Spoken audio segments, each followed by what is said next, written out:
اعوذ باللہ من الشیطان الرجیم بسم اللہ الرحمن الرحیم۔ کہتے ہیں کہ ایک دفعہ ایک عالم اور شاگرد دونوں کھیتوں میں سے گزر رہے تھے تو انہیں وہاں پرانے جوتے نظر آئے، جنہیں دیکھ کر دونوں کو یقین ہو گیا کہ یہ کسی غریب کسان کے جوتے ہیں جو ان کھیتوں میں کام کر رہا ہے۔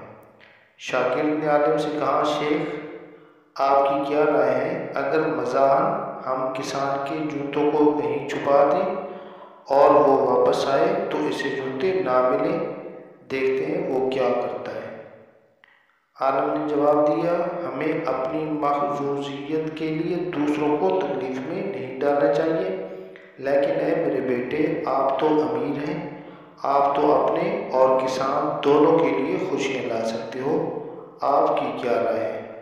اگر ہم کسان کے جوتوں میں کچھ سکے ڈال دیں، کیا وہ واپس آئے گا اور جوتوں میں سکے پائے گا تو کیا کرے گا؟ شاگرد کو عالم کی یہ بات پسند آ گئی، اس نے کسان کے جوتوں میں کچھ سکے ڈال دیے۔ اس کے بعد عالم اور شاگرد دونوں درختوں کے پیچھے چھپ گئے اور انتظار کرنے لگے کہ کب کسان آتا ہے اور کیا کرتا ہے۔ کچھ منٹوں بعد وہ غریب کسان تھکن سے چور اپنے جوتوں کے پاس آیا۔ جیسے ہی اس نے جوتے میں اپنا پاؤں ڈالا تو اسے محسوس ہوا جوتے میں کچھ ہے۔ جیسے ہی اس نے وہ جوتے میں سے نکالا تو دنگ رہ گیا، ارے یہ تو سکے ہیں۔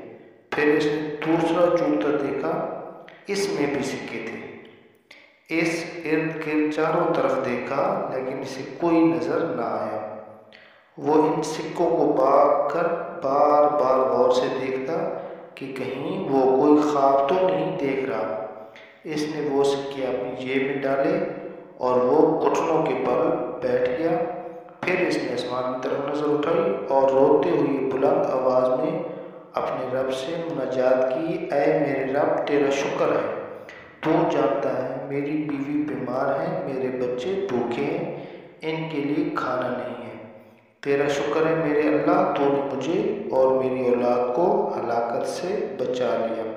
کسان بہت دیر تک روتا آسمان کی طرف دیکھتا، دعائیں دیتا رہا اور اس نعمت اور دولت پر اللہ کا شکر ادا کرتا رہا۔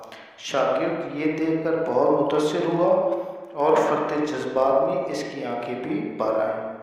تب عالم نے شاگرد سے کہا، کیا آپ اس سے زیادہ خوش نہیں ہیں جو آپ پہلے کرنا چاہتے تھے؟ شاگرد نے جواب دیا، آج آپ نے مجھے وہ سبق دیا ہے جو میں زندگی پر نہیں بھولوں گا۔ اللہ تعالی ہمیں بھی اسی طرح دوسروں کی مدد کرنے کی توفیق عطا فرمائے۔